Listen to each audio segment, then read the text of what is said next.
आकाशवाणी गोरखपुर से प्रादेशिक समाचार।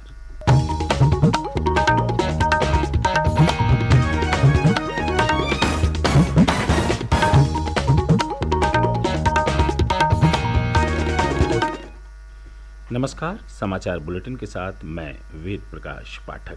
पहले मुख्य समाचार। मुख्यमंत्री योगी आदित्यनाथ ने झांसी और प्रयागराज में प्रबुद्ध जन सम्मेलन को किया संबोधित। कहा, उनकी सरकार में बुंदेलखंड डकैती से मुक्त हुआ, माफिया और अपराधियों से ब्याज सहित की जा रही है वसूली। उपराष्ट्रपति जगदीप धनखड़ आज गौतम बुद्ध नगर में यूनेस्को इंडिया अफ्रीका हैकथॉन के समापन सत्र को करेंगे संबोधित। राज्यपाल आनंदीबेन पटेल ने शिक्षण संस्थानों में उद्यमिता परक सोच को बढ़ावा देने की जरूरत पर दिया बल। कहा, नई राष्ट्रीय शिक्षा नीति से रोजगार परक शिक्षा को मिलेगा प्रोत्साहन। और वाराणसी में चल रहे काशी तमिल संगमम में सांस्कृतिक संध्या में तमिलनाडु के कलाकारों ने दी अपनी प्रस्तुतियां।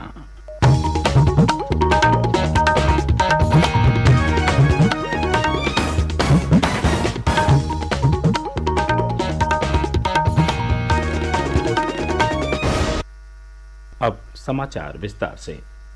मुख्यमंत्री योगी आदित्यनाथ ने कहा है कि उनकी सरकार में बुंदेलखंड डकैती से मुक्त हुआ है और माफिया तथा अपराधियों के हौसले पस्त हुए हैं। उन्होंने कहा कि गरीबों की संपत्ति पर कब्जा करने वाले और व्यापारियों की संपत्ति को हड़पने वाले माफिया और अपराधियों से ब्याज सहित वसूली की जा रही है। श्री योगी कल झांसी में आयोजित प्रबुद्ध जन सम्मेलन को संबोधित कर रहे थे।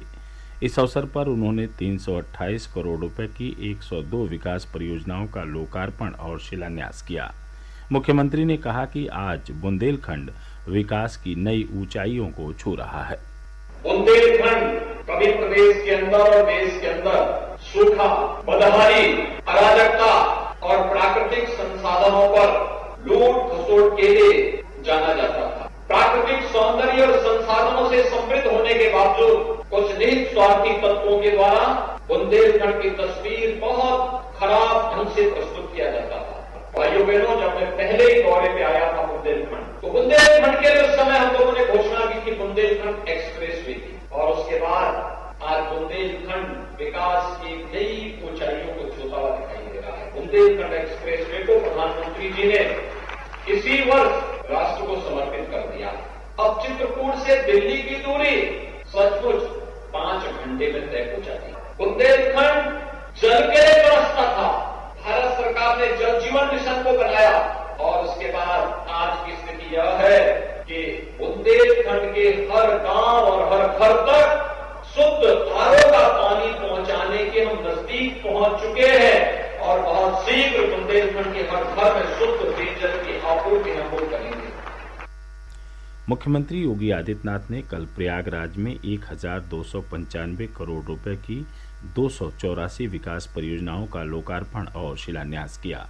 उन्होंने इस अवसर पर आयोजित प्रबुद्ध जन सम्मेलन को संबोधित करते हुए कहा कि प्रधानमंत्री नरेंद्र मोदी ने अगले 25 वर्ष के अमृतकाल को भारत के लिए अत्यंत महत्वपूर्ण बताते हुए पंच प्रण की बात कही है। इसमें से एक प्रण विरासत पर गर्व करना है। मुख्यमंत्री ने कहा कि उनकी सरकार इसी के तहत भारत की पौराणिक संस्कृति और विरासत का सम्मान कर रही है। उन्होंने कहा कि अयोध्या में भव्य राम मंदिर का निर्माण जारी है, वाराणसी में काशी विश्वनाथ धाम का लोकार्पण हो चुका है और मिर्जापुर में विंध्य कॉरिडोर का निर्माण जारी है।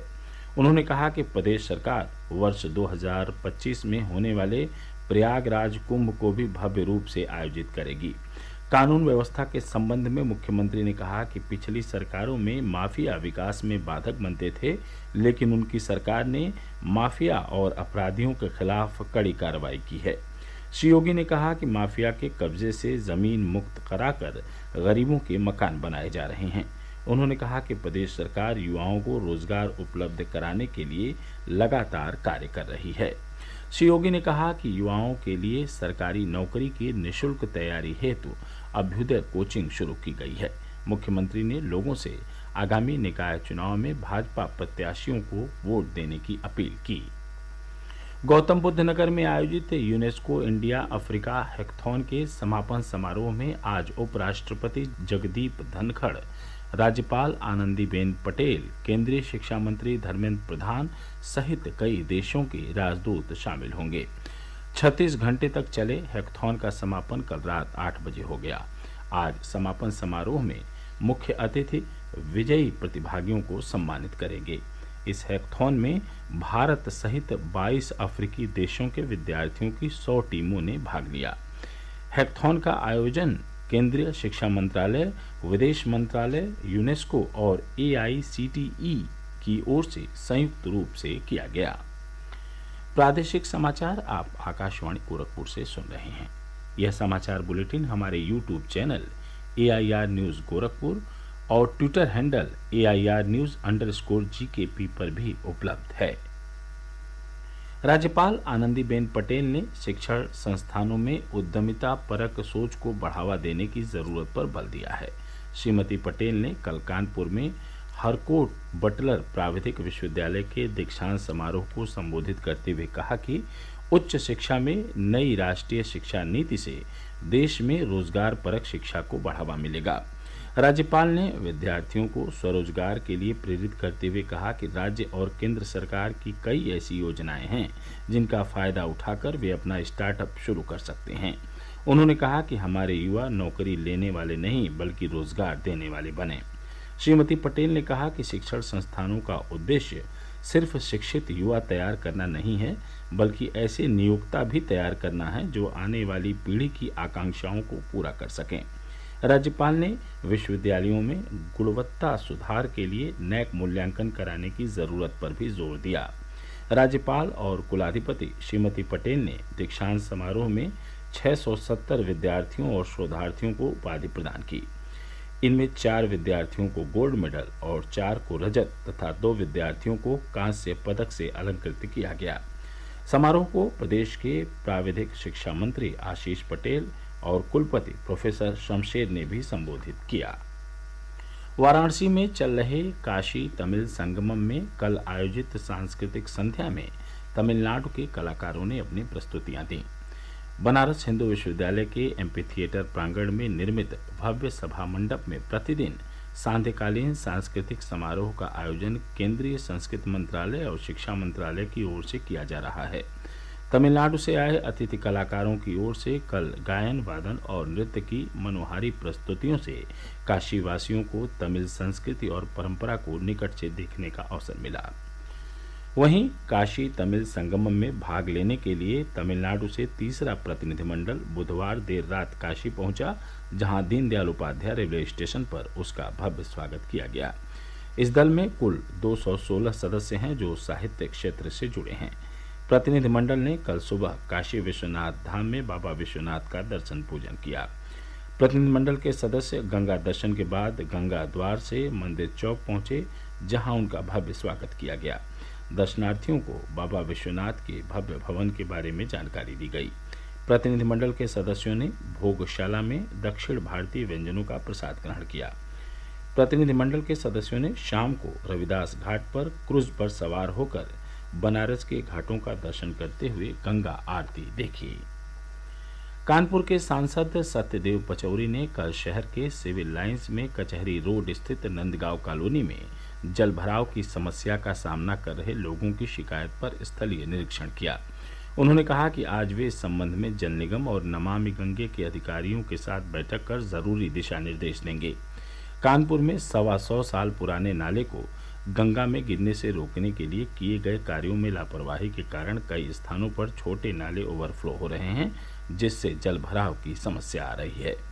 श्री पचौरी ने निरीक्षण के बाद कहा, नागरिकों ने मुझसे शिकायत की थी कि रोज इनके यहाँ सुबह 9 बजे से लेके 11 बजे तक पानी का जलभराव होता है, ओवरफ्लो होता है, मेन रोड से पानी आता है और उनका जो व्यापार को जाते हैं या नौकरी को जाते हैं निकलना दूभर हो जाता है और पानी उनके घरों तक पहुँच जाता है। इस समस्या के स्थायी समाधान के लिए हमने जलकर के लोगों को, नमामि गंगे के लोगों को, अमृत योजना के लोगों को यहाँ बुलाया था और मैं इस संबंध में बैठक अपने निवास पे करूंगा, जहां सभी अधिकारियों को बुलाऊंगा और इसका समस्या का स्थायी समाधान होगा।